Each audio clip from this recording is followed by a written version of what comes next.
Perfect. Well, good morning, everyone, and welcome. We are so honored and humbled by your attendance with us today. My name is Sean Pepin. I use he, him pronouns, and I reside on the historical and ancestral lands of the Gabrielino and Tongva peoples. Before I begin, I want to do a little check-in with everyone, because if we were in person, I would be able to see your faces, your body language. I would have probably interacted with multiple of you as you were coming into the room.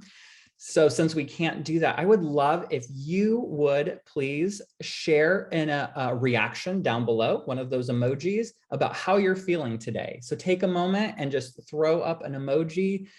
Maybe you need coffee, maybe you're feeling really good. So go ahead and down there to the reaction button, and I would love to start seeing some reactions pop up. All right, I love the coffee one. I am in need of some more coffee as well, so I feel that. All right. Before we say on this journey, I also want to recognize that this is an online environment. Originally, we really hoped to be in person, but that was just not feasible yet with everything that was going on when we made that decision in January. So with that, one of the things that we really missed is that we love to feel engaged with a group of people that we're sharing space with, the ability to come together, feed off the energy in the room, sense both the excitement and the struggle that happens in some of these spaces, and all of those verbal and nonverbal cues. So since we don't have the luxury of having, a side conversation over a cup of coffee with a stranger, we're trying to make as much of that happen in this space. So for a few of the communication norms in this shared space, when possible, we would love for you to be off camera if you were able. Don't worry about guest appearances. They're always welcome. So if it's a child, a parent, a dog, everyone is welcome in your camera shot, totally fine. And also feel free to start and stop your video whenever needed. I think for me at least is that we have entered each other's homes for the last 2.5 years or 2 years, I guess now. And I am just honored that we have been led into people's sacred spaces. So thank you for being willing to be on camera when you are. Additionally, and finally, we just want to make sure that you are taking care of yourself today. So whatever you need, if you need a break, if you need to go grab liquids or snacks, please feel free to do so. Additionally, as another communication tool, we are using Twitter today. And so if you are interested in tweeting any of this in the chat, we just put in a little more information about our hashtag. So it's hashtag P2E You'll see that at the bottom of a lot of our slides as well. So feel free to take a screenshot or share something on there. What you'll also notice if you use that hashtag is that you will see probably quite a few tweets from the last 2 sessions. So you might even see some of the things that they were learning in those sessions as well. So to get used to using the chat, again, I like to just use these features before we go into the rest of the session, is that I am an avid reader, for those who know me really well. I would love your favorite book or book recommendations. And if it has to do with equity, even better. So if that's from stories from different folks or about people's identities and their exploration of their lived experience, I would love to see some book recommendations in the chat. So feel free to throw in maybe a book recommendation that you all have read in the last, I don't know, year, 2 years. Maybe you took reading off the list from the pandemic. That's okay too. I think a lot of us did lots of different things to go through that, but please feel free to throw some book recommendations in there. I need to add to my Audible account and then also my Amazon account. So those will be the 2 that I will be using. Oh, yes. Oh, I'm loving these books. Some of them I have not heard of. Okay, I'm going to keep checking on that here in a moment, and I will probably add these all to my Amazon account later. Okay, so please feel free again to use the chat and emojis as much as you want. We love that. It gives us a little burst of energy when we're presenting. So finally, our last announcement before we set sail is, like your name tag at a conference, we would love for you to rename yourself if you're able to do so. To do that, we ask that you would hover over your name. You would click more and then click rename. And then what we would like is for you to put your name and your college. This will be really helpful, especially when we move in and out of breakouts, is that If for any reason you log off and you log back on, we would ask that you rename yourself again, because it's easy for us to then make sure that you are put into the right breakout with your college teams. So if you would not mind doing that really quickly, that'd be great. And while you're doing that, I will share that this convening in part was inspired by The Wisdom That's in the Art of the Gathering by Priya Parker. And she says, always start with a clear, bold purpose, one that honors that this moment will never happen again and that people are going to come away changed. And so that is what our Pathways to Equity Regional Change meeting was really intended to be about. And here's our clear, bold purpose. It was to create and carve out the space for teams to work on an equity project of their choosing, and then to nudge on the edges of their work with learnings about liberatory design, racial justice, inclusion, and healing. So that is our goal today. So to begin, over the last year, we began with the learning-based webinars hosted around a variety of topics to help build awareness, knowledge, and skills for folks as institutions are kind of moving some of this work forward around equity. Then came our ACT Virtual Conference, which was a space for folks to engage in the knowledge and actions that help us move, help us do that individually, internally for ourselves, and then also to do that for our students. And so now we are at the change component of this. And I think one of the clearest things that we have learned as regional coordinators for Guided Pathways is that there's one thing that if you do it really well, really produces the change that we're looking for, and that is to gather people. So the act of convening people to co-create change is powerful. And when done well, I think it lives into those values that we really believe in, everything from democracy and justice and inclusion to transformation, healing, and hope. So though we're specifically focused today on race, we're really deeply aware that equity and justice are intersectional, meaning that the people who live between, among, and beyond marginalized identities must be honored and recognized. To do this, today we're going to build some of the scaffolding around race. And we know that if we scaffold around race, those learnings have a lot of implications for a lot of different populations on campus as well. And so we hope that this will be a framework to look at some other areas of your intersectional work as well. So let me go ahead and also introduce our team on the next slide. You will see all of them, and they will also pop onto screen and introduce themselves. So we'll go ahead and start in alphabetical order with Antonio. Good morning, everybody. My name is Antonio Ramirez. I use he, him pronouns, and I reside on the Chumash Indian lands. Good morning, everyone. So wonderful to see you all. I'm Brandy Thomas. I currently use she, her, and cis pronouns. I live on the unceded lands of the Maidu, Mechoopda, and Concow people. Good morning, everyone. I'm Leslie Bonds. I use she, her pronouns, and I am joining from the unceded lands of the Yokits people. Hi, everyone. My name is Natalie Natal. My pronouns are she, her pronouns, and I'm coming to you from the ancestral land of the Gabrielino and Tongva people. Thank you for the introductions. I will say I love working on this team. It is a diverse, experienced, thoughtful, and fun team. And we have a lot of fun together. And I think we will have a lot of fun today in this session as well. So this is, as you will see on the screen, if you're able to, is that this is our full regional coordinator team. So when colleges like you all ask us like, hey, do you know about models or learnings from other colleges? Although we serve 36 colleges in the region, this is the team that serves all 116 colleges in the entire system. And so this is the knowledge we draw from when we're trying to distill learnings from the field and then bring them to you all. So this is our wonderful team. And on the next slide, this is our team of amazing folks who support us and lead us and clear the weeds in order to best serve our colleges in the state. And that is Gina, Annie, and Melinda. And Annie is with us sharing screen and being amazing with all of the music and everything else. So thank you, Annie, for joining us today. So with that, I'm going to go ahead and turn the floor over to Antonio. Awesome. Good morning, everybody. I have the honor of being able to do the land acknowledgement today. So I have a little prepared little script here for you all. So as we continue to explore and cultivate equity on our campuses, it is important for us to not only acknowledge the land our colleges and homes rest on, but to act to address issues of colonialism. To recognize the land is an expression of gratitude and appreciation to those whose territory you reside on, and a way of honoring the indigenous people who have been living and working on the land for hundreds of years. It is important to understand the long-standing history that has brought you to reside on this land, and to seek to understand our place within our history.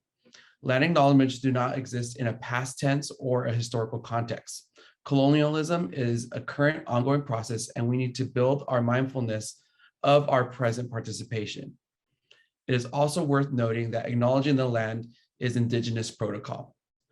The essence of the land acknowledgement is to name the past violence of colonialism, the resistance and power of indigenous people, and the current and ongoing injustice that indigenous communities face. We also call to the future by committing to actions that support Native people and Native lands. Although it is important to acknowledge the land, it's only the first step. We're all treaty signers and thus responsible and accountable for the violence that indigenous people face. Allyship is a continuous process and is not a designation that one can earn or hold forever. It is also not a label one can give themselves, but one you earn from your actions and commitment to stand in solidarity. To achieve equity, you must consistently work at deconstructing the multiple layers of colonialism.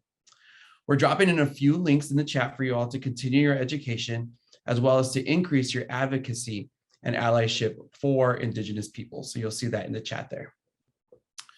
Now let's take some time to introduce ourselves via chat. Brandy will be dropping in an example in the chat. You'll see my preferred name, preferred pronouns, my current position and college, as well as my land acknowledgement. We're also providing you with a link of where to enter your physical address, and you will be able, and which will display which ancestral land you're on. So that way you can include that into the chat.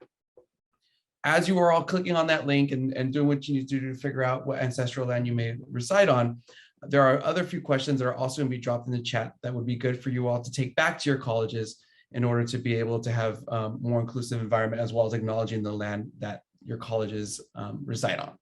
So those questions being, do you have a land acknowledgement? Do you use it, and how? And is it widely used? So for now, we'll take a few moments to allow you all to be able to look up, do a little bit of research, and then be able to drop it into the chat as well. All right, as we are putting our information onto the chat, thank you very much. I'll hand it over to Leslie.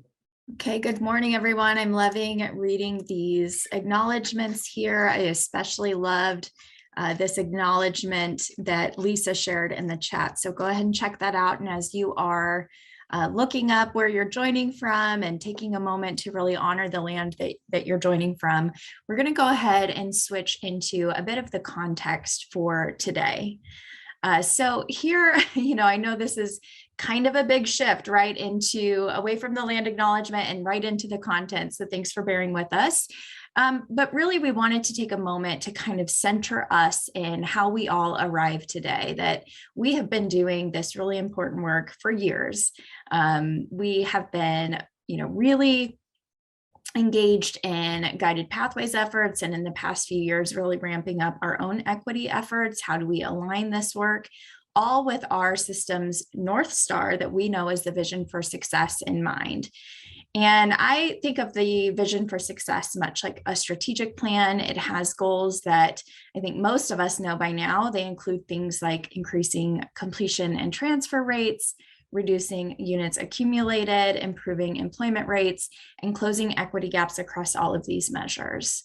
And years ago, I think it was 2015 when we started to see this kind of roll out, Chancellor Oakley and other system leaders made it very clear that to achieve these goals, we need to do a better job coordinating all of our efforts across the college. And they named the Guided Pathways framework as the framework that would be our path forward to attain those goals. And if you've been joining system webinars, reading the system memos, you know that we are making incredible progress as a system in advancing those goals, but there is still work to be done. And some of that work we have seen really illuminated through the pandemic, right? Basic needs, housing insecurity, food insecurity, mental health, that these are all important parts of the student experience as well. And that while we have the Guided Pathways framework that's really helped us move forward, it's really time to start to shift our focus and include those other elements in our work. And so with all of these goals in mind, we've seen a lot of money come into our system. We've seen a lot of legislative changes that are helping us do this work. And yet it's time for us to kind of take that next step forward. And so that kind of paradigm shift is something that the Chancellor's office has started calling the social determinants of educational success. And if any of you are joining us with a healthcare background, you might be familiar with this language, right? Social determinants of health, which are all of those other factors that affect our well-being. And that's true for our students as well, that we show up as whole people, and there are many factors that we're bringing that affect our ability to be successful. And so borrowing learnings from this kind of social determinants of health, the CO is now developing their own model that includes a range of factors that influence educational risks, things like financial stability, health and mental health, student support networks. We have environmental justice issues that there are students who are navigating, lack of access to quality food, lack of access to quality healthcare. All of those things are an important part of the student experience. And so today we want to really make sure that we center us in that and that we acknowledge that that is a part of our work to do equity work, right? And so in October 2021, the Chancellor's office hosted a learning session for the Board of Governors on this kind of paradigm shift. And in that session, Chancellors O'Brien and Ruan O'Shaughnessy included a quote that I thought was especially poignant and I wanted to share with you today. And it reads, "No one can whistle a symphony. It takes a whole orchestra to play it." And so today we're going to talk a bit about how we can bring people together, that orchestra, to create the conditions for racial equity with this why, that holistic why in mind. And so with that, I would like to shift gears to introduce our Vice Chancellor of Educational Services and Support, Rebecca Ruan O'Shaughnessy, who is with us today. And before I invite her to speak, I did want to share a bit about her background because I think that she brings to our system some really impressive experience that helps us to think outside of the box and really helps us to think bigger picture about how we can make this change. And so I'm going to read a bit of her bio. Much of Vice Chancellor Ruan O'Shaughnessy's work has been at the intersection of policy design, strategic planning, and project implementation, with an emphasis on catalyzing economic empowerment and social mobility. Her prior experiences include service as a vice president at United Healthcare, the first corporate executive for a US subsidiary of a global manufacturer, and the head of a state economic development office. She earned her bachelor's degree in economics and Japanese studies from Connecticut College and her JD from the University of Minnesota Law School. So if you would all please join me in giving an emoji round of applause to welcome Vice Chancellor Ruan O'Shaughnessy. Thank you for the warm welcome. Thank you, everyone. Good morning. Welcome to the Pathway to Equity Change Regional Convening. My name is Rebecca O'Shaughnessy, Vice Chancellor of Educational Services and Support at the Chancellor's Office, she, her pronouns. I manage our Guided Pathways program, our C program, our financial aid programs, basic needs programs, and many of our categorical programs, as well as student-facing technology portfolio. I'm here today to share with you what change means for us at the Chancellor's Office as we wrestle with our why and how. We always start with Guided Pathways, which is the vehicle towards vision for success, right? At its core, Guided Pathways principles are asking us to make institutional changes to remove student friction points and assuming everything can and should change. When we look at our student outcomes, we know that we're making tremendous progress, but we also see that our biggest opportunity is in the equity goals for the Vision for Success goals. And we all know through, again, data that race and ethnicity is our biggest equity gap. So if we continue to do the things the same way, we're not going to make tremendous equity gains, and we need that to live up to our commitment of the serving the top 100% of the students. And I have to get back to our structure, right? As we shift from the right to fail era to the student success era, we have to reject the notion that some failure is acceptable, is given, and is baked into the higher education experience. So when we shift that notion to say we have to own student performance and student outcome for all students, not just some, all of their outcomes matter, all of their economic and social mobility matters, then it becomes not just imperative, but a growth imperative for our system, especially when our system is at an inflection point with our enrollment challenges, right? So if we want to live up to that promise of serving the top 100% students, then we have to look at the existing structures that are built from the right to fail era. They're designed, right, to create or perpetuate student friction points. So we have to really move from that and really think about how we design our structures going forward to advance equitable student success. And when we are working in the old structures, that is why, right, so often we find ourselves exhausted because we're working upstream, we're working in spite of the system, right? This is why the change we're aiming has to move beyond process improvement within the existing structures, and we have to move towards institutional and system transformation. And what we do here at the Chancellor's office is to create the enabling conditions to support colleges to make this type of transformation. And in order to do that authentically, we have to wrestle internally with how we define who we are and organize what we do. We know equity work is about centering our work in student experience. And design and redesign our structures and practices have to be done with the most impacted students in mind. It has to be validated by data. And we also know that equity is ongoing work. So we have to be a learning organization and continue to iterate through continuous improvement. So this is how we are trying to be more intentional about the change and how to generate tangible actions around it. Next slide, please. Thank you. So we at the Chancellor's office is leveraging our realignment to reinforce our intentionality and our ability to be collectively accountable for student success and better support and collaborate with colleges to advance adoption of guided pathways. We're creating 3 major offices: the Institutional Support and Success Office, which includes college finance and facilities planning, institutional effectiveness and government relations, and then also the Innovation, Data, Evidence, and Analytics Office, which includes digital innovation and research and data. Also, we're combining the divisions formerly known as Academic Affairs, Student Services, and Workforce into one office called the Equitable Student Learning Experience and Impact Office.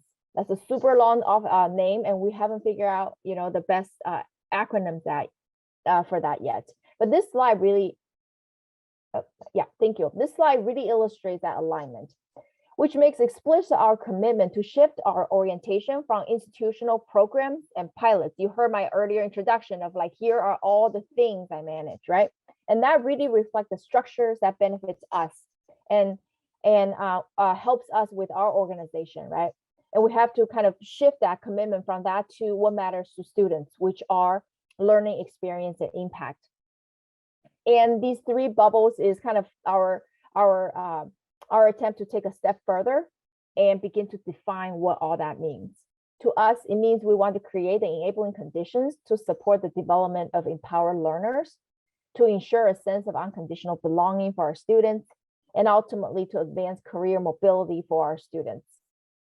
And these 3 bubbles are not the proxy for academic affairs, student services, and WED. So I'm not going to say, from I'm the Vice Chancellor for Student Services to I'm the Vice Chancellor for unconditional belonging, right? It's much more around aligning our work to focus on student-centered outcome.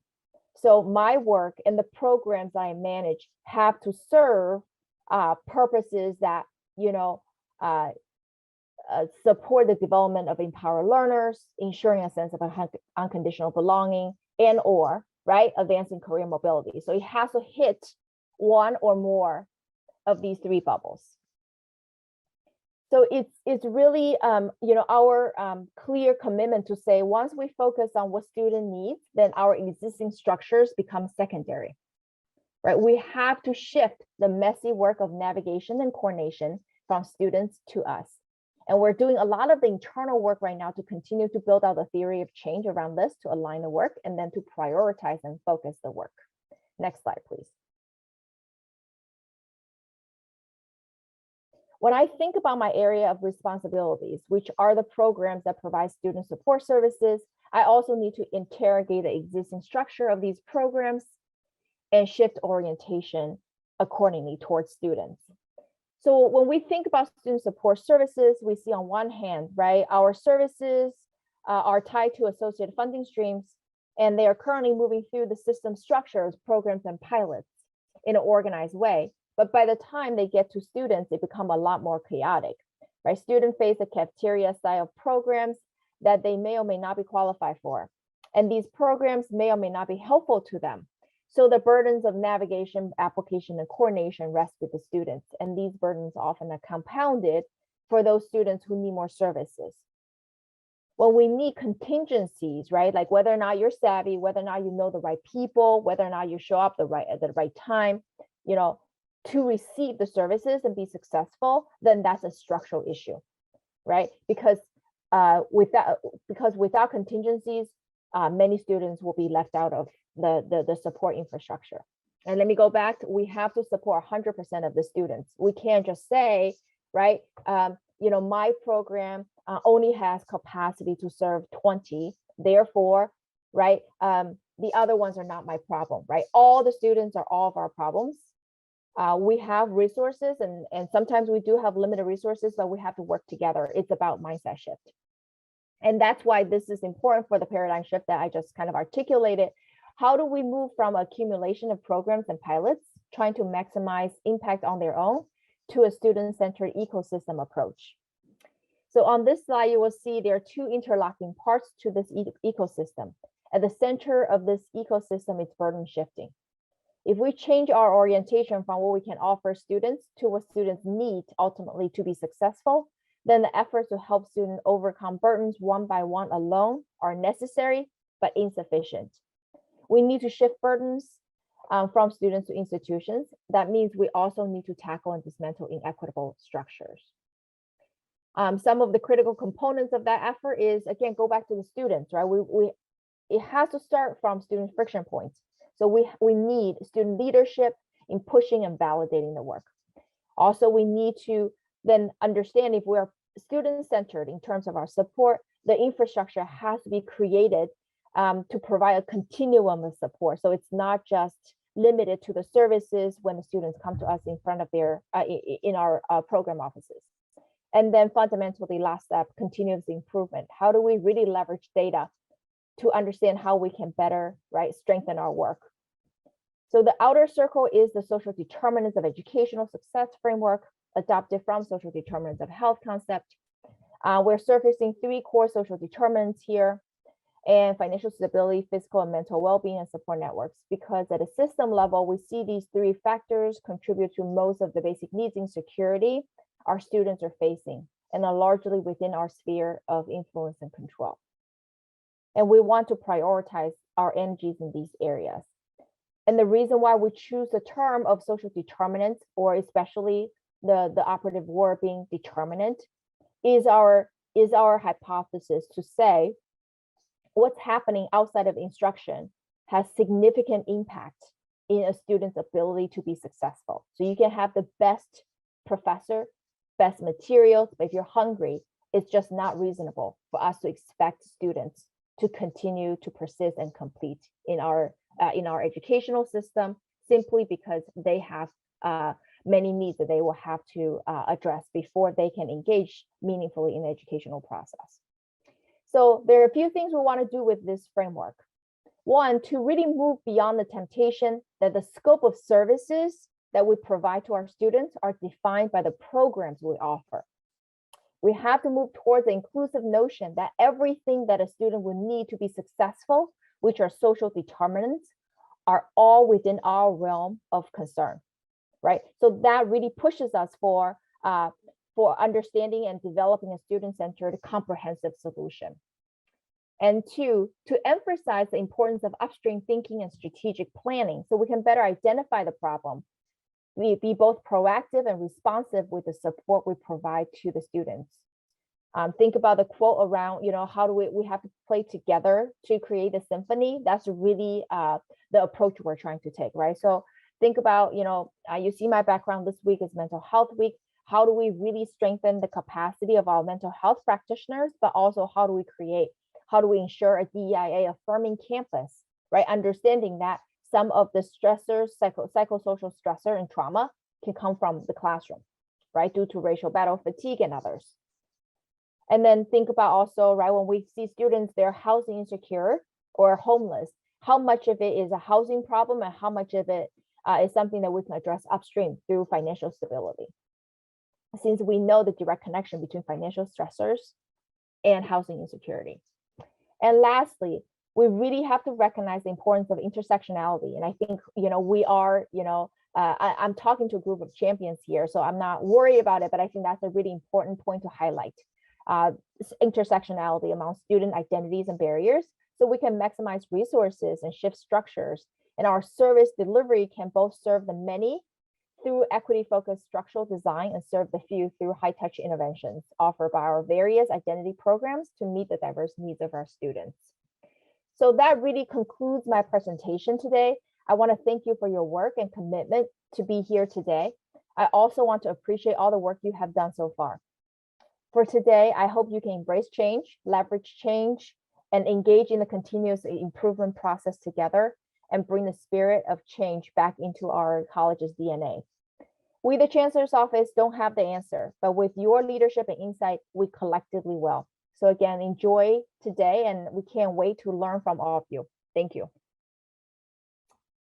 All right, thank you, Vice Chancellor Ruan O'Shaughnessy. If we could all do another round of emoji applause. I appreciate your remarks, and there were a few things that really struck me. I was taking notes myself, especially this idea of really putting student needs first and then shifting your structures to those needs, working outside of the status quo and our current structures in order to really make the change that we want to see. So I hope that that was really impactful for you all. And Brandy has dropped into the chat a document that really goes even further into detail on some of that work there. So you can bookmark that for later. All right, so we're going to shift gears now to dive into the flow of the day, help you understand kind of how we've structured this session. So as Annie is pulling up the slides, you're going to see that we have structured the day into 3 sessions. And each session will begin with a bit of content and then be followed by a lot of team time. So you're hearing a lot from us this morning, but that's going to be a little bit more balanced as we move forward. And so for session number 1, we're really going to focus on the why, and the why being both our personal motivations for doing this work, but also our institutional why for advancing the work on the project that you brought today. But we're also going to talk about the much bigger picture why, about why it's so critical to do this work, not in isolation, but in community. As Sean talked about, why it's important to convene people, to bring together a team in order to move through this process. And so that's what we'll focus on for the first part of our day. Session number 2 then will build upon that, and we're going to move into crafting your equity-minded vision for your project and for your institution. And in this session, we're going to challenge kind of our more traditional definitions around equity and really narrow in on racial equity. Sean talked a bit about why, but in session number 2, we're going to give that a much more thorough treatment about why we have set racial equity sort of as the bar for us in this session. We'll then break for an asynchronous lunch, so you'll have time on your own to grab lunch. And when we return for session number 3, we're going to start to move into operationalizing that equity-minded vision that you crafted in session number 2.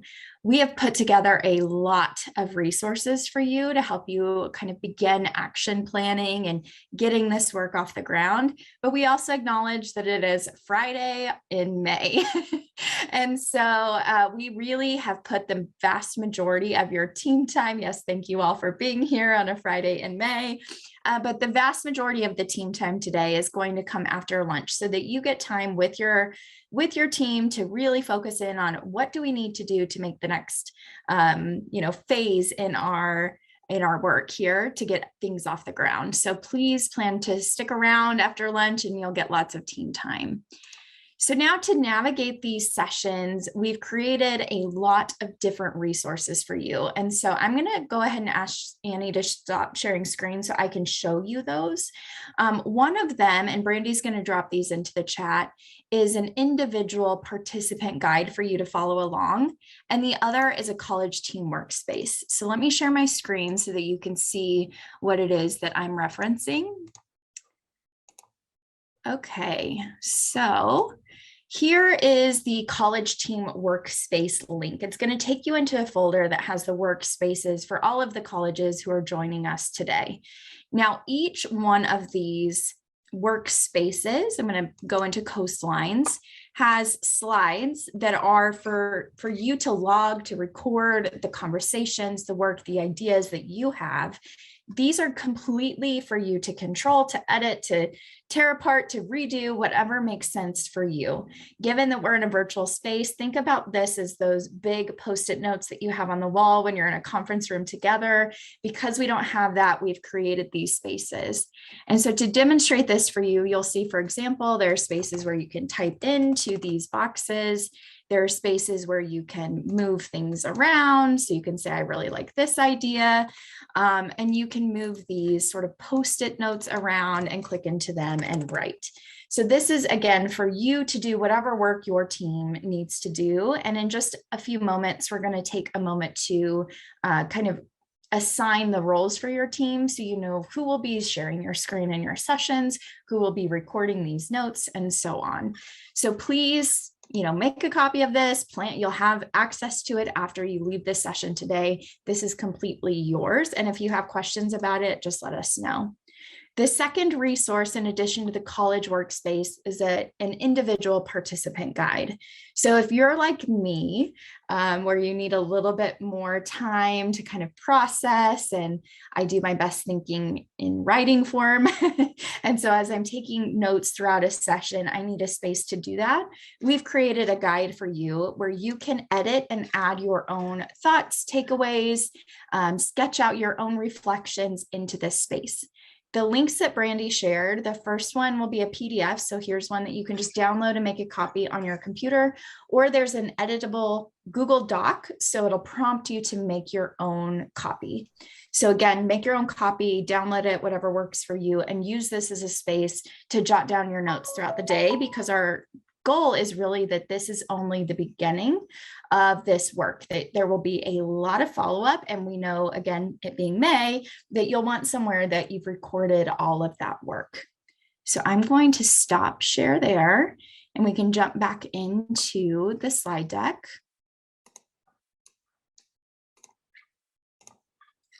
And we'll move from kind of logistics to bigger picture expectations. And if you do have questions about those resources I've shared, please put them in the chat.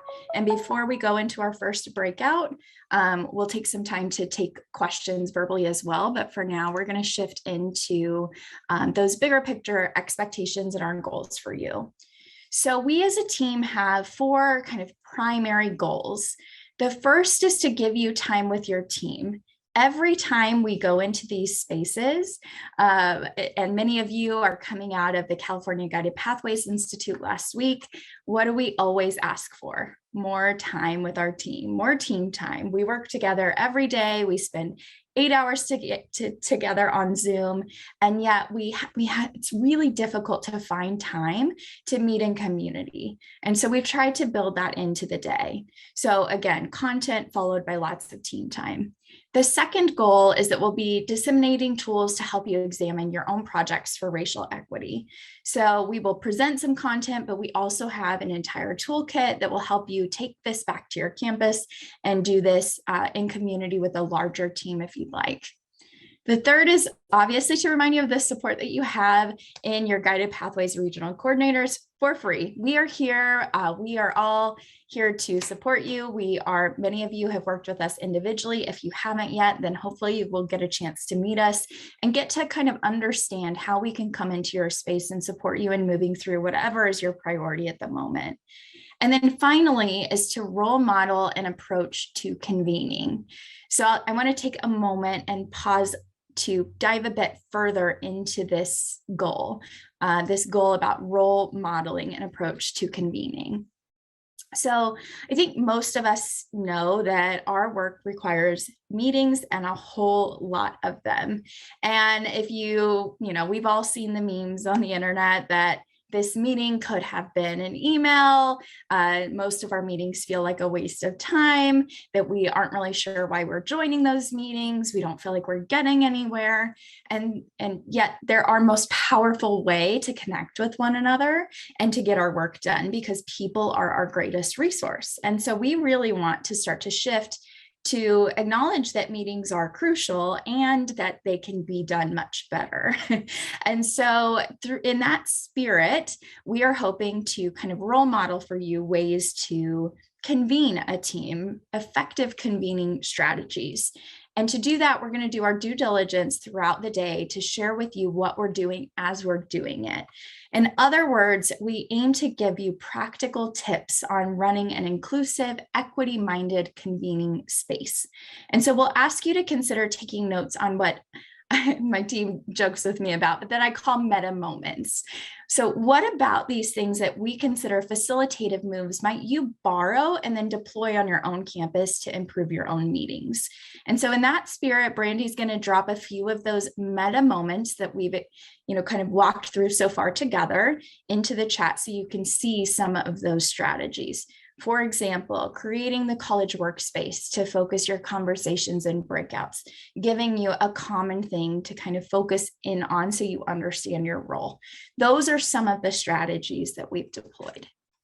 Okay, and with that, now that we've kind of covered the structure and our intent for the day, I want to switch gears into our intentions for being here today, kind of moving into session number 1. And we're going to ask you to take a moment to think about and reflect on your own hopes for today's convening. How do you hope this convening will help you advance the project that you brought today? And so using that individual participant guide or a Post-it note you have on your desk, I want you to take a minute and record your answer. You'll see the prompt at the bottom of page 1 of the participant guide, where you can really just take a few minutes in reflection asynchronously on your own. I'm going to give you a few seconds, maybe play some music and let you do that. So we'll come back together in about 3 minutes. All right, everyone. I hope that you enjoyed that moment to just sort of get centered and reflect on why you joined today. If you feel compelled, please go ahead and share your own reasons for joining today in the chat, but we will not be collecting those participant guides back from you, so no need to worry about that. And now I am ready to shift this to Brandy to officially move into session number 1 of the day. Thanks, Leslie, and thank you, everyone. I saw the movement happening. It was Friday, like let some of that energy out. We are here, let it out and let it in too. I think I need a little bit of both. Let it out and let it in. So we are diving into session 1, and as we journey into our why and discussing topics of race and oppression, things might come up for us, especially when we continue to grapple with all of the things going on in our country and in the world. So I want to just offer up some thoughts. And Resmaa Menakem, who's a healer and a therapist, tells us that race has its own unique charge, texture, weight, and speed. The ability to hold and work with these energies isn't inborn. It needs to be acquired through effort and practice. So I want to acknowledge all of the things that we bring to the space today. We bring our own trauma and lens to the work. And so I want us to just be mindful of that as we go through the day.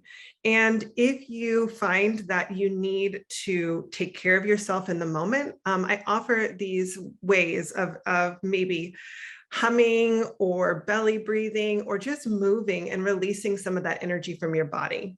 If you need to talk to someone about what's going on in the moment, please feel free to private message me and we can have a conversation about what's going on for you in the moment. We can go to the next slide, Annie. Thank you.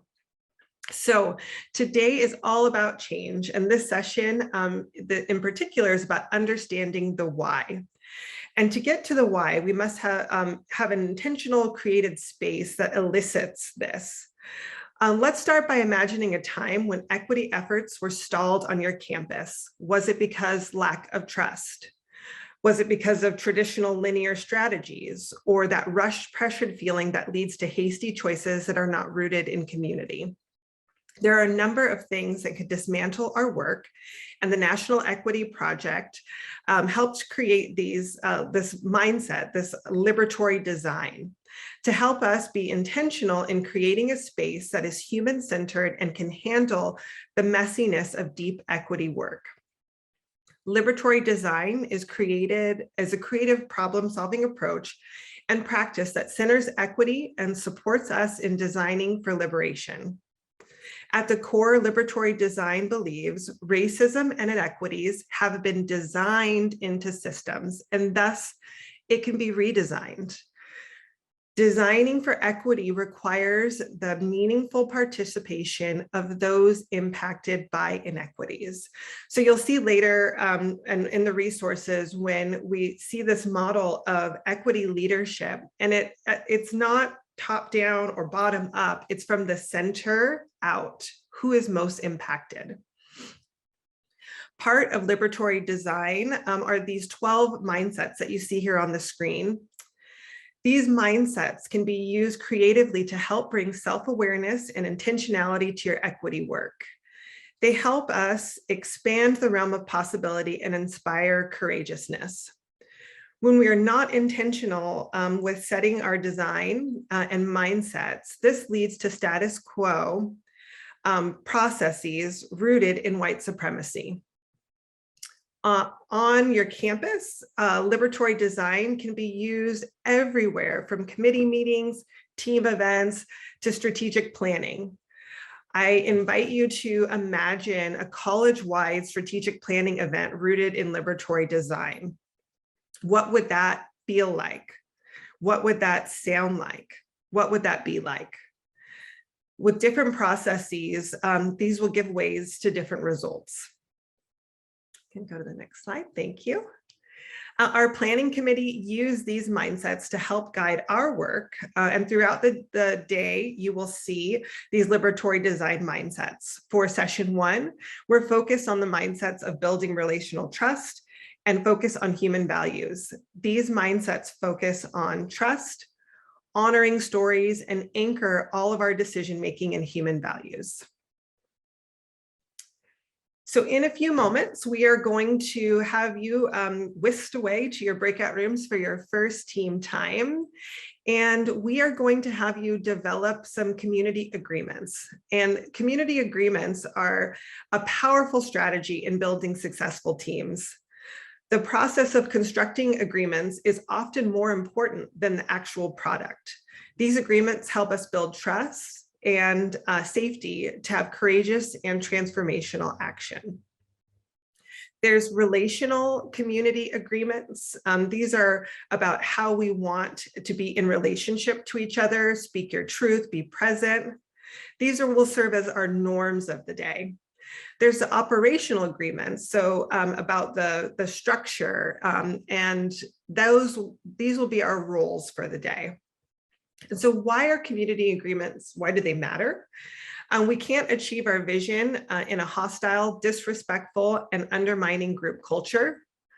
Some of the most critical conversation teams need to have emotional and painful and uncomfortable. They're going to be uncomfortable, but we won't engage or make ourselves vulnerable without emotional safety and trust. Staff relationships model for students how human relationships should be. Staff culture shapes school culture. And I wanted to sit with that for a moment because we so often talk about students, and we are in the work too. And we have our own identities that we bring to the space. And so we have to model and be in community the way we want our students to be in community together. Healthy staff culture is key to personal sustainability in the challenging job of education. So take a moment to read The Art of Conversation. Surface level dialogue will not be enough for us to grapple with racism and oppression. Notice the we language in this because a conversation is not an I sort of a thing.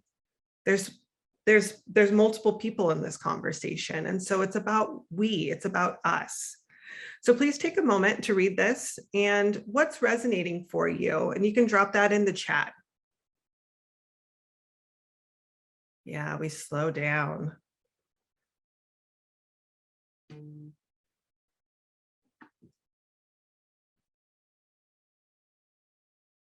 We try to stay curious about each other. That inquiry. I want to know more about you and where you're coming from. Conversation is the natural way humans think together. We acknowledge each other as equals. In a past life, I was a therapist, and I was trained in the art of narrative therapy, which is all about honoring the experience and expertise that the person that you're meeting with brings to the space. So you don't even call them a client. They're a person that you're meeting with because you're equals in the space. And they have expertise, and I have some expertise, and together we can build a new narrative. So I love that.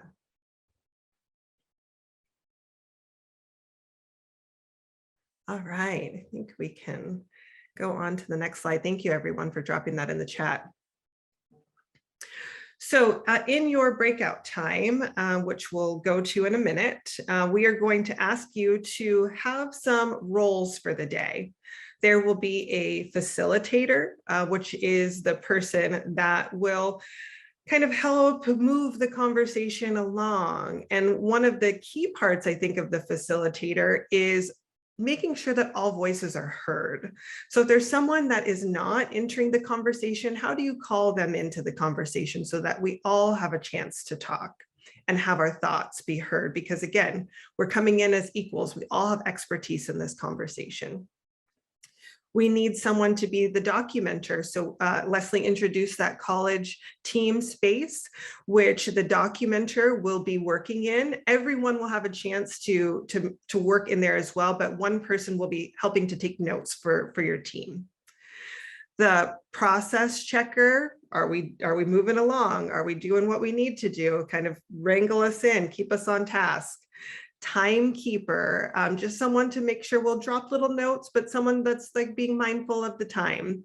And also tech support, which we have covered today. But again, like Leslie said, we want to model for you. You can take this back to your campus and you can use this. So you might need a tech support person in your space.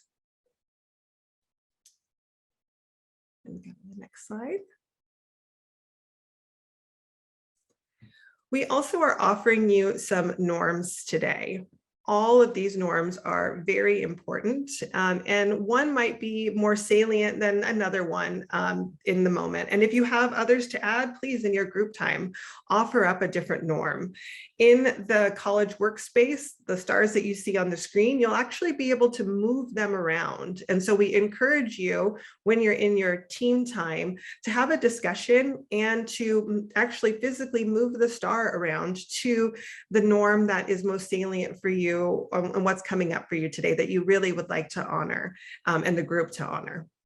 So you, can again add, we just offer these as some suggestions of norms that will help create that intentional space to create that necessary conversation, which of course can never be completely safe, but that brave space like Sean talked about. Okay, go to the next slide. All right, here we go. It says 10 minutes, but we realized y'all need more time together, especially the first breakout. Like, it's the first time you're seeing each other in the morning, you got to talk, you got to say hello. We get it. I mean, our group knows we are like herding cats sometimes. So we're going to give you 20 minutes instead of 10 minutes to have this first breakout so that you can say good morning. Just be together. We just need a moment to be sometimes. Give you some time to explore your participant guide and the college workspace so that you get familiar with that, because you're going to be in there a lot today. And then to talk about your norms and roles for the day and to get that work done. So you'll have 20 minutes for that.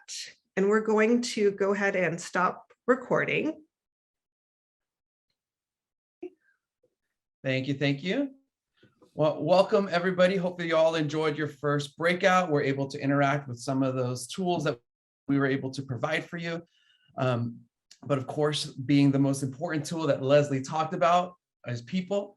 And as we start this fun journey together and deep dive more into session 1, especially in the next slide, we're going to see a little bit more about what it means to have transformative space.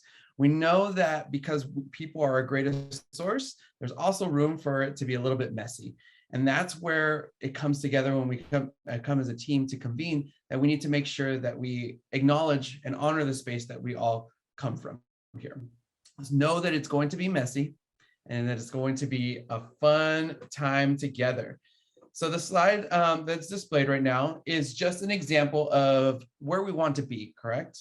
In order for us to be able to have really a strong equitable outcomes for our students, we want to get to that transformational side, that upper right-hand side there. But we all come from different spaces, and it's important to honor the team members that are within that space.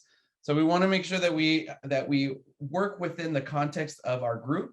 If we need help to be able to bring somebody along for the ride, that is part of the journey and part of what this continuum is trying to tell us for ourselves here. So aside from acknowledging that, we know that we have to have a better understanding of not only where our project lies, but where our people lie as well. Next slide, please. Well, so in order to be able to help out with getting all the members of the team on the same page, we have to be intentional.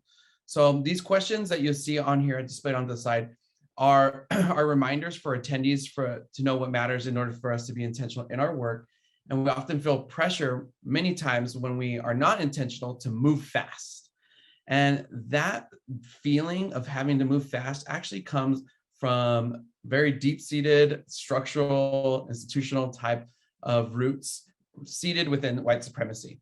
So what just got dropped, what will actually get dropped into the chat right now is a little bit of information to go a little bit more in depth onto white supremacy culture in itself and how its pressure is for us to produce and to move along without having clear outcomes. Again, when one of our presenters before this talked about the status quo, that we can't really have a whole lot of change happen once we're within that status quo. We have to think outside of the box. So challenging those white supremacy culture is key. So meaningful change has the best opportunity for us to be able to succeed and design together. So that's why it's important that for equity that we co-create. So this quote here, so nothing happens in the real world unless it happens in the images of our heads, is actually a precursor of what you'll all be doing in session 2. You'll have an opportunity to go into freedom dreaming, which will allow you to kind of free think about what equitable outcomes that you want for your specific project or your redesign idea. This is a great possibility for you all to be able to have that space of being able to just think about where you want to be. All right, next slide.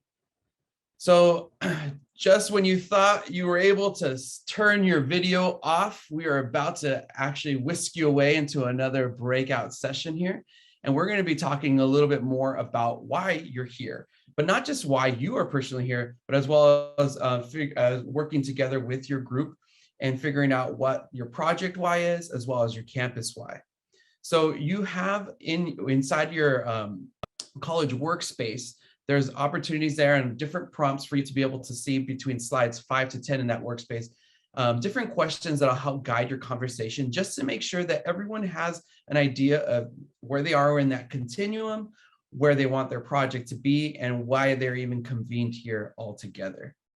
So I am going to ask for the recording to stop here. So we can get into the content here.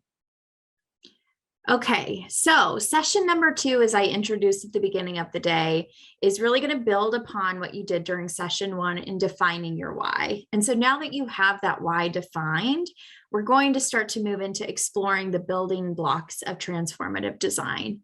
And to start that work, we're going to start with a term that's called freedom dreaming. So freedom dreaming is a term that Dr. Bettina Love introduced in their book, Freedom Dreams, The Black Radical Imagination. And on the next slide, you'll see a quote from that book. In it, they argue that freedom dreaming is like a prerequisite for liberation, meaning we must create spaces for folks to dream critically, to critique what doesn't serve us, and to envision a better, more equitable space. We're going to introduce freedom dreaming to you as a really essential part of your project development. I think I know I can relate to this, and I think hopefully many of you will as well, but too often in higher ed, we really feel this urgency to put pen to paper and to start implementation. We are really, really, really good at starting things, right? Many of us can relate to that, this sort of, oh, I have an idea, and then we run and we start implementing right away. And while we definitely acknowledge that urgency is a part of equity work, that we absolutely feel urgency is an essential kind of feeling that we need to embrace, we also need to create space for people to dream so that we don't miss out on the voices and the ideas and the experiences of the people that we marginalize when we jump straight to action. And so we're going to embrace this, and we're going to do an activity together before we send you into your space. So let's try it. We're going to try together this kind of practice of freedom dreaming. And to do that, we're going to drop into the chat a digital engagement tool. Some of you may have used it, might use it in your classroom, maybe in your team meetings, but it's called Mentimeter. And Mentimeter is sort of like an anonymous engagement tool. And what we're going to do for this first one together is we're going to ask you to imagine an anti-racist and educationally just project. And we're going to give you 5 words to describe that. So really just let yourself wonder and think, what ideally would our world look like? Would our college be like if we were to implement this project in a way that is anti-racist and embraces an educationally just kind of way of being? And so Brandy dropped into the chat this menti.com, and there's a code there for you to use so that you can go and input your responses to those 5 words there. I'm going to ask Annie to stop sharing so I can bring up the results and you can see them in live time. So go ahead and jump to menti.com and use that code 4804-7686, and you can begin entering those words, and we're going to see a word cloud kind of what's popping up for everyone. Okay, as folks are entering things here into the Mentimeter, we could go ahead and start dropping into the chat any words that are coming to mind for you. Okay, I see opportunity, resources.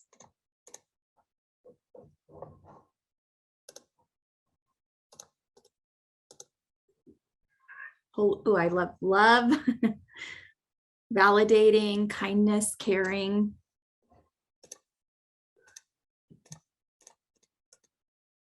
compassion, joy, pride. A word that comes to mind for me is healing.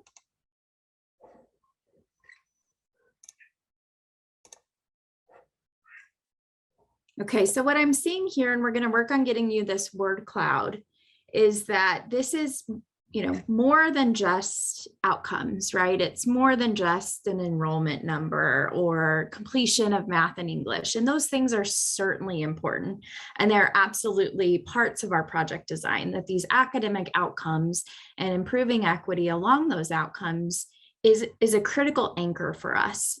But there are all of these other ways that we're imagining our projects could change the way our students experience our campus, that it's accessible, that it's joyful, that they feel they belong, that they feel validated, that they feel love from us, that they feel that it's a space of healing for them, right? And so these are ways when, you let your mind wander away from, the way we typically talk about our outcomes, that we typically talk about the work we do in education. We just got a whole brand new set of words to describe our goals for our students, our outcomes for our students. And that's really a different space for us to lean into, right? How often do we set out to develop a project and say, we want this to lead to outcomes like healing and love? It's not very often, right? But we have this space to do that this space can allow us to lean into that we can start a project with that in mind. Yes, affective domain, right? And I mentioned earlier in the chat that I'm reading a book for the second time about servingness at HSIs. And really in that book, they talk about the importance of affective outcomes as being equally important to academic outcomes. And so those are some of the things that we want you to kind of consider. And we're going to send this word cloud to you when you're in your next breakout so that you can see what some of the other folks were contributing here, because I think there's a lot to really kind of sit with and consider as you're beginning your work to develop your own race conscious and racially just outcomes for your project. So with that in mind, we want to allow you to have a little bit of your own freedom dreaming space as a team to kind of reflect on that short process that we just engaged with together. And so we're going to shift into our next team time. We promised you there would be lots of team time. Here we go again. We're going to go into those breakouts and we're going to ask you to discuss any aha moments that quick few minutes that we spent together doing some freedom dreaming might have, surfaced for you, what you're feeling, what you're thinking about, maybe what you're reconsidering. Maybe when you came into this space today, some of those words weren't really, circulating. And that's kind of our own conditioning of how we show up and how we're told what traditional measures of success look like in a white supremacist culture. And so we're going to send you into your next breakout room for about 15 minutes. And in that breakout time, you can use the college workspace to kind of document your own discussion and responses. And so you're going to find prompts in slides 13 and 14. You see on the slide the prompts there for you to start to kind of record the responses to your college team discussion. So remember, this is going to be pretty fast. 15 minutes together is not very long. So jump straight into your college workspace, slides 13 and 14. Brandy is going to drop the link to those workspaces in case you lost it over the break into the chat. And we're going to go ahead and stop recording here to check in and see if you all have any thoughts or questions as we into the breakout room. Creating a shared vision. We want to transition into examining our own mindsets and how we approach our work with an anti-racist lens. So this also requires us to move from the traditional way we think about change, which is typically very symbolic in nature and has also led us to some initiative fatigue, to a more meaningful and transformational change. And in doing so, we might be slightly uncomfortable, as was mentioned earlier, but that is okay. That is why we are here today, and to reimagine how we are approaching change with an anti-racist and equitable lens. So let's think about this quote from writer and activist James Baldwin. He says, a student cannot be taught by anyone who despises him, and a student cannot afford to be fooled. So as you ponder on this quote, what does this quote mean for your students? And I welcome your responses in the chat. What does this mean for your students?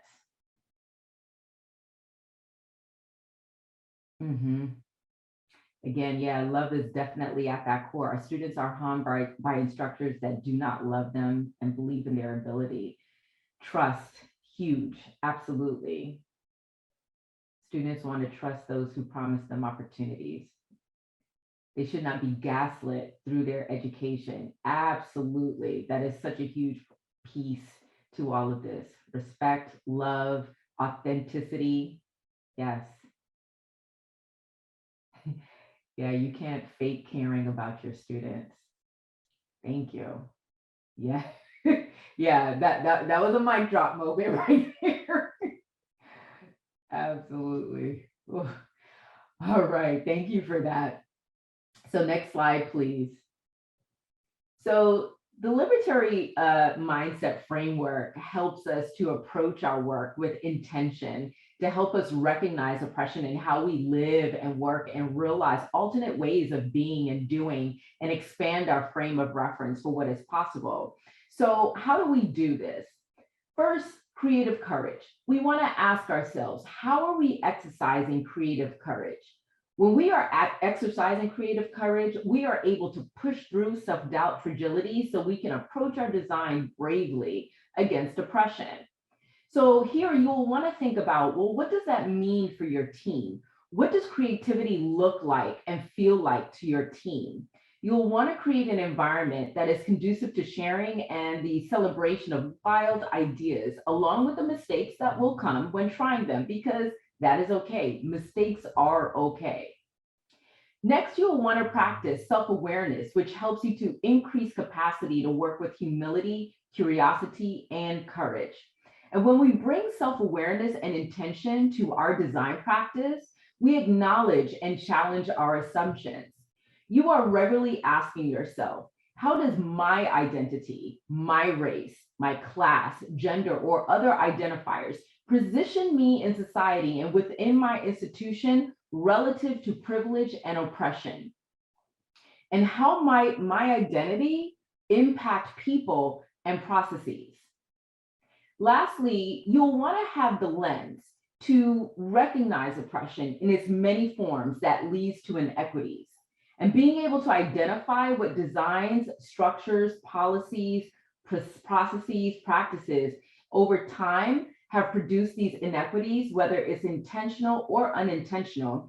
And going back to what I mentioned about self-awareness, being able to recognize how our identities and positional power shape what we see and hear and how we frame challenges. Next slide. So in a moment, we are going to create a space for honesty about where your particular project is in the struggle for racial justice in education and equitable outcomes, using the following terms to clearly map where it will need to go. This is going to be anonymous, but we're going to ask you to stretch and exercise that self-awareness as we move forward. But before we do this exercise, we're going to briefly go over these terms as part of the Pathways to Equity spectrum, so you can have a better understanding of how to properly assess your project. Next slide. So in the Pathways to Equity spectrum, we have different levels for which to look at our work with the anti-racist lens. So starting from the bottom, races. A project could directly or indirectly have negative impacts towards certain groups, racially biased treatment, exclusion, discrimination. So what would this look like? A racist project example could look like a tutoring center policy that has no way for non-English speakers to reschedule or cancel appointments, but yet they're held to the same standard as native English speakers and are banned from tutoring services if unable to cancel or reschedule because no translators are available in the tutoring office. Next, does our project ignore race by not considering students' racial and cultural backgrounds or how different projects and efforts might impact those different groups. So this could look like, following COVID-19, campus closures, and in response to low enrollment, college phone campaigns are encouraging students to register for classes. A mid-morning call campaign from 9 a.m. to 11 a.m. results in very few enrollment connections with students of color, which centers white students and not historically minoritized students who may be working or have other familiar responsibilities. Or your project could be acknowledging race and notices how different racial groups are faring, but takes limited to no action toward correcting inequitable outcomes. So for example, a college acknowledges that students of color are not graduating at the same rates as white students, and a diversity and inclusion director is then hired to increase outcomes for underserved groups, but the position is given no to low budget and zero positional power to enact change. How many times have we heard that? Or your project could be equality focused, where it is seeking to improve outcomes with identical treatment. So to illustrate here, a college reviews success data for a gateway chemistry course, and historically minoritized students are dropping and withdrawing from the class at high rates compared to white students. Now, in an effort to improve outcomes, the college decides to hire additional chemistry tutors to support all students, and tutoring is only available from 9 a.m. to 12 p.m.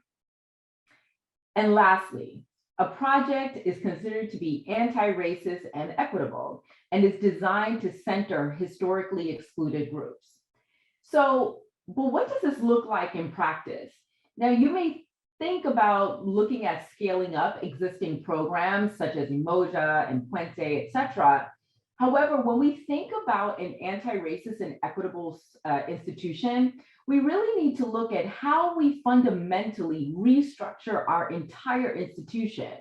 So imagine, if you will, if we changed the way we scheduled our classes so it is more conducive to our students' schedule than what is best for the institution, or removing remedial math and English and providing the necessary supports to ensure student success.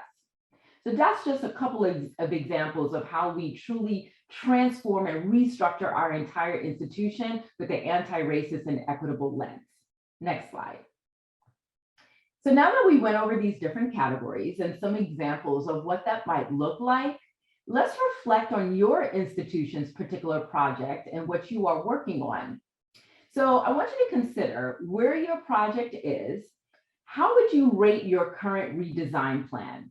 In the chat, we are going to be sending you another Mentimeter link to a Mentimeter for you to place your anonymous response. And I see the instructions are now in the chat, and hopefully our Mentimeter cooperates with us this time. So if you would just click on menti.com and use this code. Where is your project? How would you rate your current redesign plan? And so we're going to ask to stop the share, and if we could put the Menti so we could hopefully see the responses in the chat on the screen as it's coming through.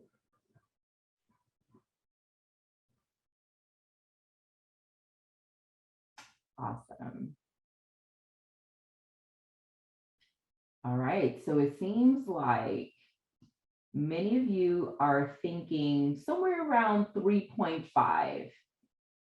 Not quite racist, but you're not quite at equitable and anti-racist either. So probably somewhere in between acknowledging race and equality focus. Okay. We'll wait another minute for like any other responses. Okay. So it seems like it's holding at about 3.5 here. All right. So we could go back to our slides. Okay. So now we are going to transition into the next team time breakout session. And for this breakout, using the Mentimeter responses, consider where your project is and how might your team move your project redesign idea across the P2E spectrum. So you should also consider the lowest rating in your group and start from there. So for instance, if most people on your team felt that the project is equality focused, but someone responded that it ignores race, don't ignore that. Begin to interrogate your project from the lowest position and see how you can move from there to being more anti-racist and equitable. Next slide. And Antonio is going to drop the prompts into the chat, and note that you will have access to the Mentimeter for future conversations and reflections. How can your project or redesign idea allow students to exercise their own agency? So here you want to consider things like partnering with students to design processes, connections, connecting students' needs to thrive, affirming processes, and strengthening student influence in design. How can your project or redesign idea work in solidarity with communities of color? So you want to consider things like who your college serves, unmet student groups and community needs, focus groups, community engagement, and suggestions from the campus. And lastly, how can you center anti-racism and equity in your project or redesign idea? You want to consider things like identifying any milestones, feedback loops, creating feedback loops, and measuring those outcomes. And note, in the vein of creating a safe space for your team, this will be a space for sharing among your team and your team alone. So once you come back, we will not discuss any of your responses. We will go right into a break, and any questions before we go into a breakout session, I will take at this time. And as we invite you back into the space to transition into our home stretch, you're almost there. Thank you for sticking with us. I just invite you to just check in with your body after lunch, and it's Friday. You might need to just think about, like, how are you feeling? How are your eyes feeling? How does your head feel? If you feel like there's a part of you that needs some extra attention, I invite you to breathe into that, do a stretch. We have a few guided stretches for you that we will drop in the chat. So if you think you need more of a stretch, turn your video off, or if you have your video off, great, and do one of those videos as you need, or just, take a moment to just breathe into whatever parts of yourself need that extra love and healing. And I will turn it over to Antonio to continue on. Awesome. Thank you for that, Brandy, and for reminding us to check in on ourselves and not go, go, go, as we're telling people not to do when we're trying to make some transformational change happen. So as we come back, we are going to share the PowerPoint. And you may recall before lunch that we reviewed some content surrounding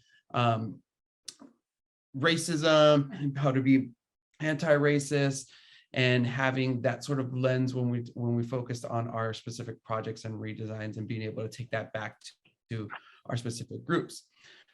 Well, we can't talk about racism unless we actually talk about oppression, right? There's got to be an oppressor or systems of oppression that exist in order for that to be able to happen. So what you see displayed right now is a graphic by the National Equity Project focused on the different levels of oppression. And then, so if we look at it through an anti-racist lens, we can recognize that we produce a lot of racial inequities through various levels of oppression.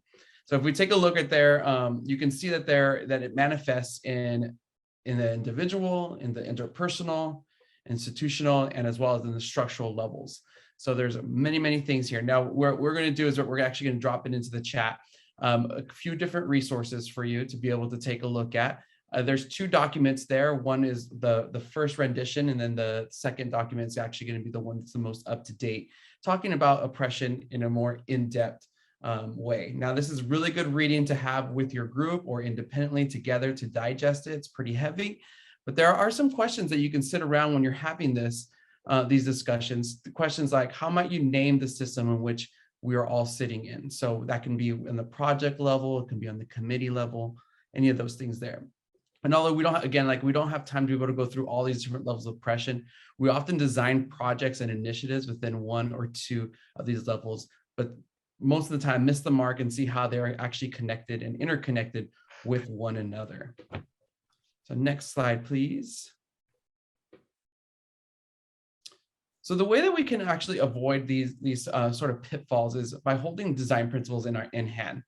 In the next slide, you're actually going to end up seeing an example of San Diego College's continuing education and redesign principles and how they use this to be able to help guide their work. There's an example that also just got placed into the chat for you all to see, but it's with these sort of design principles that we have in mind that really help illuminate any sort of different levels of oppression, as well as how they're interconnected with one another. Next slide, please. All right. So many of these levels of, these transformational redesigns are informed by the college mission, their values, equity statements, liberatory design mindsets that we've been going over. And so just remember that when we're doing our campus redesign work, that it should be grounded in these equity-centered redesign principles altogether. So next slide, please. So here's an example of what we can do in order to make sure that we're not rushing ahead, that we're not buying into the white supremacy, we're breaking the status quo, is focusing on exactly what we started off with our session 1 and how we led into session 2.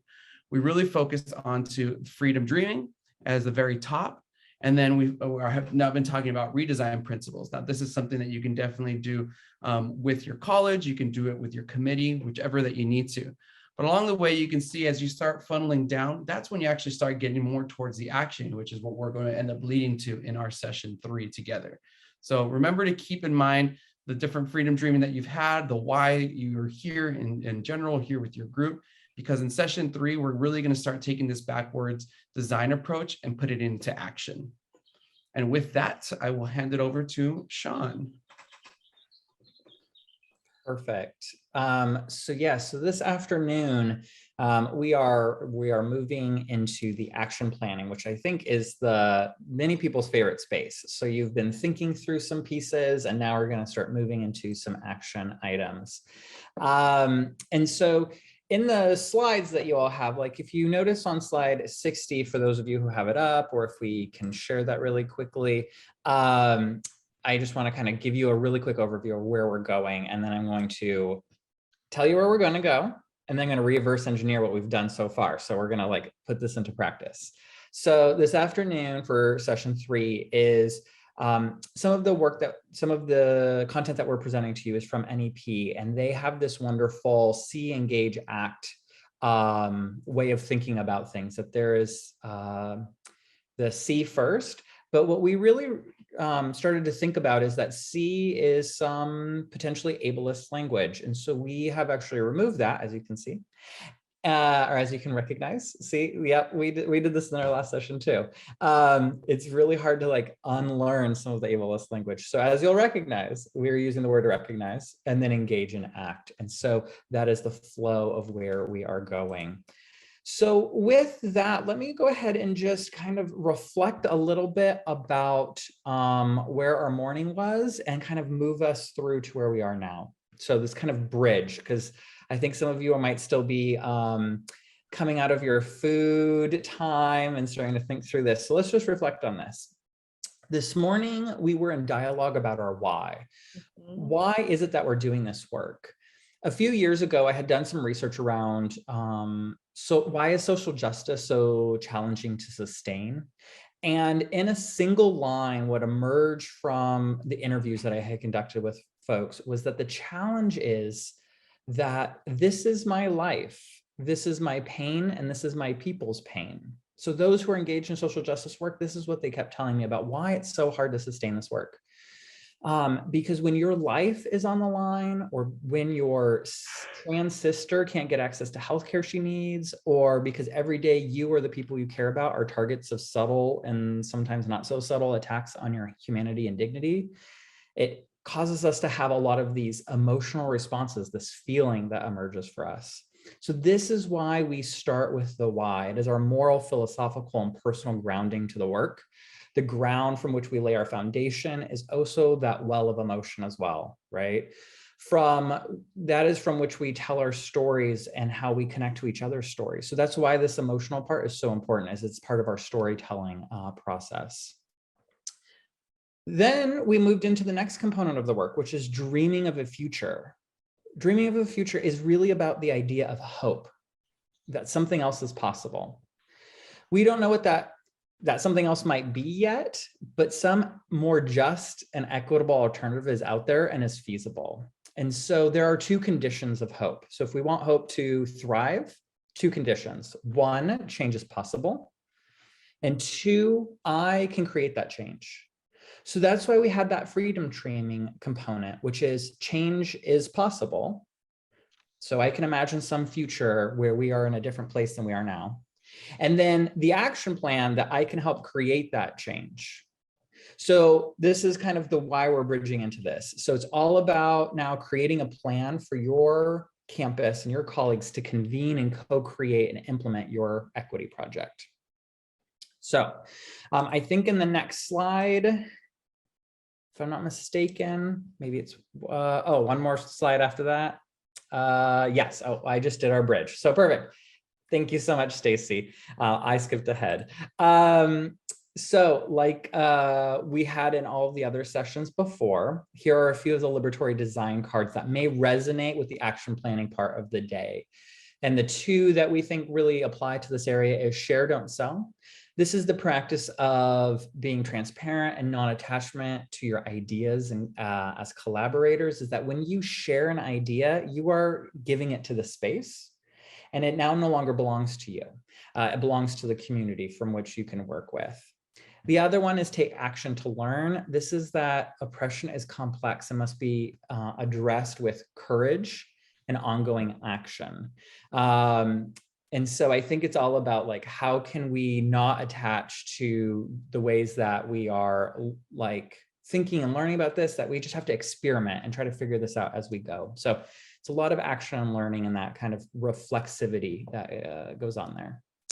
So I'll actually take us off of a screen share and just have us right here in this space. Because as we move into the afternoon, we're moving away from the PowerPoint and into more of a community view here, because the work is moving slowly from the individual to the collective work that your campus is about to embark on as you move your equity plan forward. So I do want to point you to, there are some resources in your PowerPoint. So the PowerPoint that we had shared earlier has a ton of valuable resources in there for you to scan, digest, and use in the future. The reason why we're not getting into it right now is that it is a lengthy document. We curated it in a way that we hope that makes sense for you. But in today's session in 6 hours, we just don't have the time to be able to go through all of that and then help you both make sense of that and then apply it in this space. But we can obviously follow up with you at any point if you want us to get into more depth with you in your campus. So for now, we're going to use these tools that you already have, the ones that you're picking up in this convening to co-create actionable items for transformational change, and the ones that you brought into the space before we came here. So the whole goal here is that this is change that actually moves the system. It doesn't say that we move the system so that people think that when they come here, it's a safe environment, but that we've actually created a system and the conditions for it to be a safe environment. Using the Liberatory Design tools from today, I think we're using and we're hoping that you'll use these to nudge and extend your skills and knowledge, no matter where you are as a team or as a campus at this particular moment. I know Brandy mentioned earlier, like Liberatory Design is so powerful because it builds on equity by bringing in elements of justice and healing. Liberatory Design is, I think, also fundamentally about recognizing that the entire system has historically and perpetually marginalized groups of people, and that it takes elements of healing in order to change that. So let me give you a little bit of an example. So for instance, a child who has had an entire educational history that has been unconsciously or consciously, covertly or overtly told that they aren't good enough, that maybe education isn't for them, or that they're no good at college or education, that we don't just have to change the system in order for that student to be successful. We have to heal that student. We have to create, I think, the conditions for that student to hear the counter narrative. Listen, someone has lied to you, and I'm sorry about that. Like, you are good enough. Like, they need to hear the story that they are good enough, that they are worthy of being in education and higher education specifically, and that they can do it. And so we have to overcorrect the narratives that they've heard, maybe their entire journey through the educational system, And now we have to say to them, you belong here and we're here to help you. So we do that by honoring our shared humanity first, and then using the courage that it takes to show up. We intentionally, I think, started to do this work from this socially and kind of systemic work, because when we think about it in that way, our students are entering our institutions like every day. And so we have to think about repeating this essentially all the time. Like we're always thinking about this as a systemic piece because they're constantly coming and going. So we can't do it once and hope that the students that are here right now get all of the benefits, but rather that we're constantly and continuously improving our system and the way that we act and interact with those students. So I think all of this we're hoping is helpful because no matter where you are on your campus, whether you're developmentally ready for conversations around disaggregating data or redesigning for Black and Latinx students, I think that's great. If you're ready for conversations about how to provide spaces of healing, that's awesome. So wherever you are, that's okay, because these tools meet you where you are, not because they're outcomes, but because they're processes. So you can always kind of lift these processes and use them in whatever space you're going to be going into. So before we go into the breakouts and before I hand this over to Natalie, I would really like to invite you to consider the NEP cards that we have. So Brandy just threw those into the chat. So feel free to open those. We've had these cards in front of us before, and we're sharing it again, is that I would love for you to jot down 1 or 2 of those cards that you feel may push on the edges of your project. I remember when you had maybe rated where your project was in terms of its equitability scale and its racial justice scale. Maybe there's something that will push you from a 3 to a 4 or a 4 to a 5. So I would just invite you to consider those cards, and then on a piece of paper in front of you, if you wouldn't mind, writing down both maybe 1 or 2 of those cards that you think can push on that, and then how would it nudge your work? So let me go ahead and pause there and take just a moment, because I would love for you to spend a little bit of time there. So maybe give you 2 to 3 minutes to review those cards and make a couple notes. All right, I might give folks just another minute or 2 to wrap that up.